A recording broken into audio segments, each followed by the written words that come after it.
Bom, o Everton falou uma coisa agora que você estava mencionando e me chamou a atenção, eu lembrei, que é a questão de que nós nos acostumamos, né, a um certo jeito de fazer as coisas, ou um modo de vida, e nessa tendência a gente convive muito com as pessoas, né, pessoas próximas, e tende a achar que a gente sabe delas, às vezes, mais do que elas mesmas sabem, né? E eu acho que isso é muito comum, assim, isso acontece com a maioria de nós, né?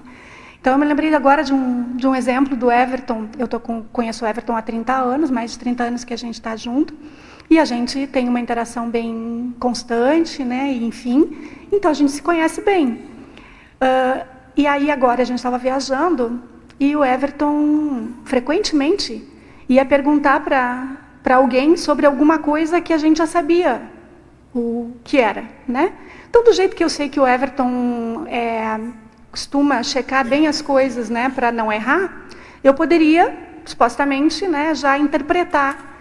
Bom, ele vai fazer isso para confirmar algo que ele já sabe, mas aí reforça, né, de que aquilo realmente é assim. E não era por isso que ele estava fazendo isso, né? Então, ele estava fazendo isso porque ele gosta de falar com as pessoas, especialmente quando essas pessoas são de um outro lugar onde ele não conhece, né? Então, ele busca um pretexto, né, para falar com as pessoas, né? E aí eu fiquei pensando, quando eu falei para ele, mas você foi lá confirmar, mas o que mais que você queria com a pessoa, né? Ele disse, não, eu fui falar porque eu gosto de falar com as pessoas, né? E aí ele falou isso várias vezes durante a viagem, e isso me chamou a atenção. Você vê, a gente está há 30 anos juntos, né?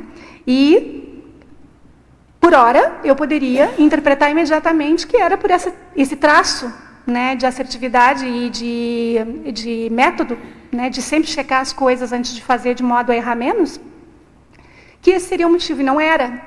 Então, se a gente tem isso com os outros, né, a gente também tem com a gente, de achar que a gente sabe da gente, né, ou conhece a gente completamente. E talvez esse seja um dos equívocos mais graves que a gente comete, sabe?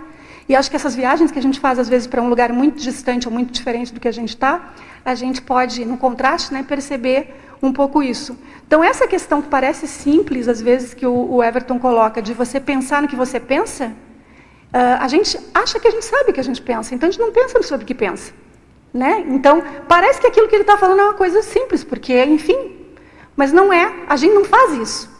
A gente não pensa no que a gente pensa, né? Muito menos não pensa no que os outros estão pensando ou nos dizendo, e se é assertivo aquilo que nós estamos interpretando a respeito deles, né? E isso é muito frequente, isso é cultural, isso é cotidiano.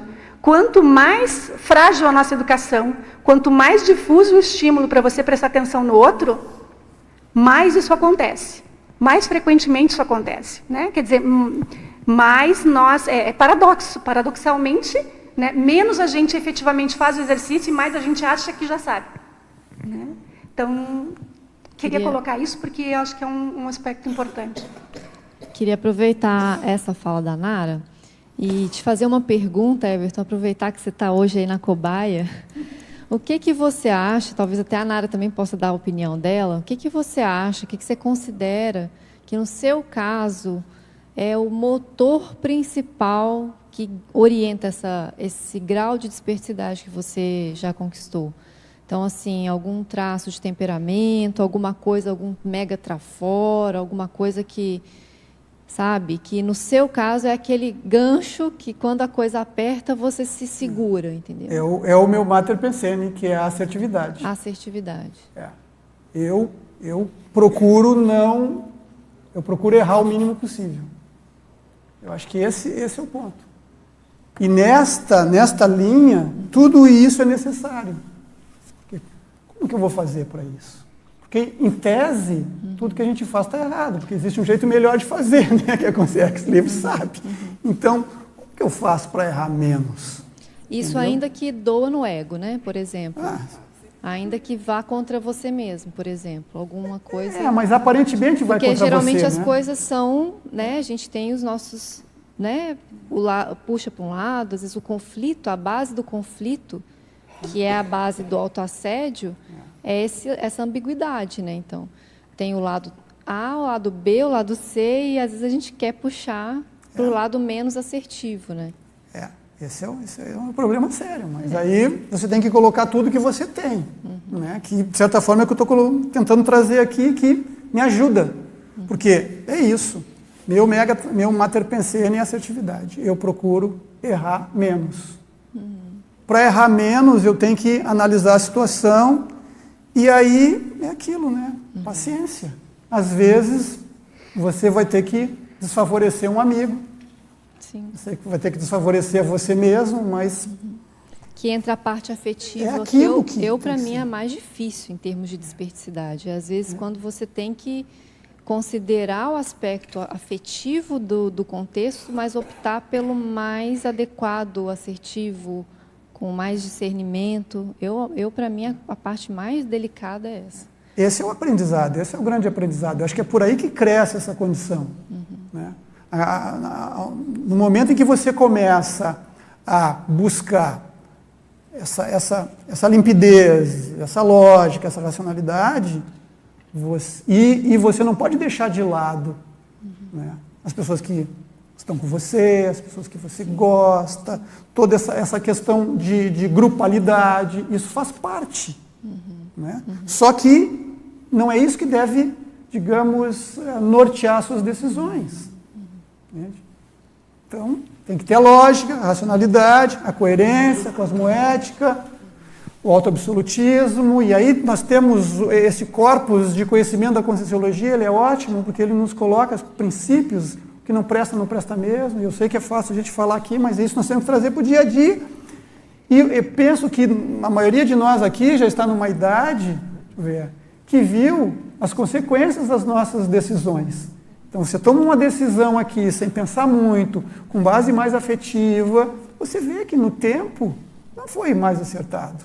Né? Às vezes não foi nem o melhor, né? Na maioria das vezes não foi o melhor, aquele melhor que você achou que seria, não foi. Então, eu acho que esse é o acúmulo de experiências, não só parapsíquicas, mas nos nossos relacionamentos. Então, isso é o que me move. Né? É isso, é a busca por errar menos. Nara, concorda?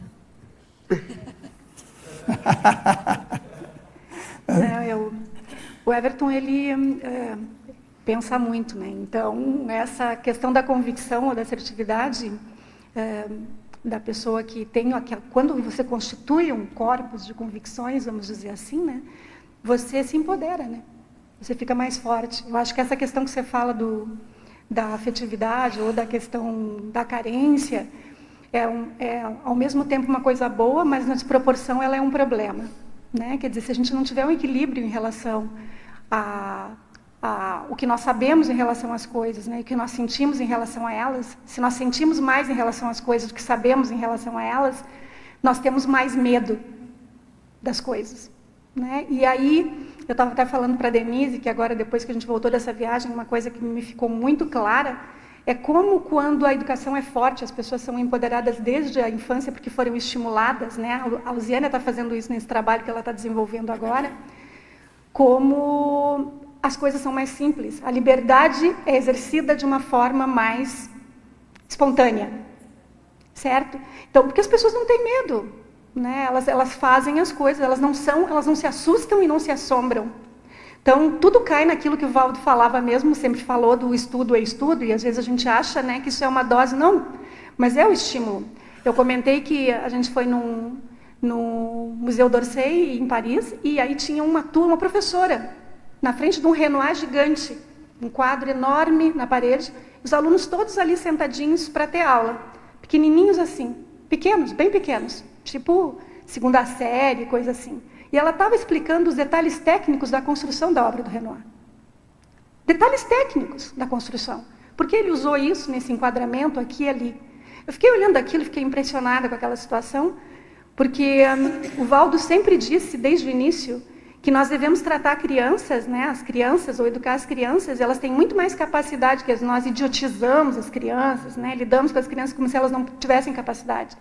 E que elas têm capacidade. Eu fico pensando, um adulto, né, que ali, naquele contexto, era um contexto da arte, etc., mas na história, em tudo, no dia a dia, nas coisas, né, é estimulado a pensar sobre isso, né, ou é estimulado a construir um raciocínio em torno daquilo.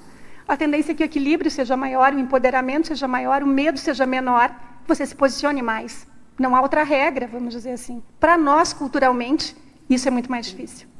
Né? Eu acho que para nós, enquanto nosso país em desenvolvimento, com um lastro cultural muito baixo, uma educação realmente muito frágil, isso é um esforço muito maior. A gente tem que fazer um esforço muito maior para isso. Né? Então, essa questão que o Everton fala da aceitação e tudo mais, né, ela acaba que, mas eu vou falar e aí vou ter um problema com relação a isso. Vai ter um problema se não falar também. Mas a gente acha que não vai ter. Né? Muitas vezes vai ter um problema muito mais sério, não é? É. Você vai engolir aquilo, você vai remoer aquilo. Você vai somatizar, você vai adoecer. E essa falta de transparência, vamos dizer assim, ela contamina as relações, né? E isso não é nenhuma coisa intencional, mas vai haver um resultado inevitável. Ela contamina as relações, daqui a pouco as pessoas não confiam mais umas nas outras, né? E é isso que eu acho que é o perigo maior. E aí, consciência intrafísica? Gostou do recorte que foi fragmentado com muito carinho? Para você, meu público-alvo intermissivista, não se esqueça, seja uma pessoa cética, otimista e cosmoética.